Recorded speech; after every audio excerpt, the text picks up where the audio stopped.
Hello everyone, welcome back to our channel Sabita Suraj blog. Sabita Suraj ব্লগে তোমাদের সকলকে জানাই অনেক অনেক স্বাগত।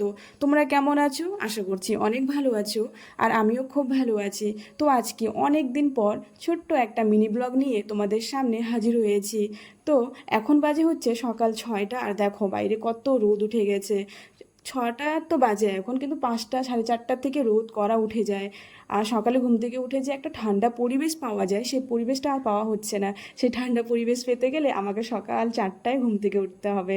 তো যাই হোক, দেখো সকালে ঘুম থেকে উঠে আমি সবার প্রথমে বিছনাটা তুলে নিলাম। বিছনা তোলা হয়ে যাওয়ার পরে আমি ঘরটা মানে বাসি ঘরটা ঝাঁট দিয়ে একটু গরম জল করে খেয়ে নিচ্ছি।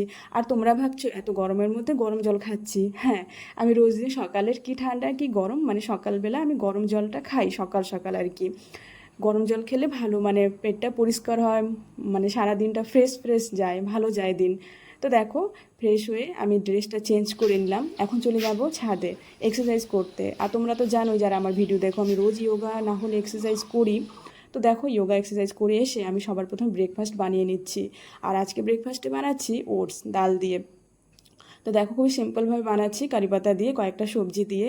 তো ওটস আমার রেডি হয়ে গেছে, এখন খেয়ে নেব। আর হচ্ছে অনেক দিন পর আজকে ওটস মানে খাচ্ছি। বেশিরভাগ তো চিড়ের পোহা মানে এগুলোই খাওয়া হয় আর কি। তো এখন ব্রেকফাস্ট করার পরে অনেক কাজ বাকি আছে, ঘর ঝাড়া মোছা, রান্না, স্নান, পুজো, মানে এখন কাজের শেষ নেই। এখন সকাল মাত্র তো শুরু হলো। তো যাই হোক, টাটা, ভালো থেকো, সুস্থ থেকো, আবার দেখা হবে নতুন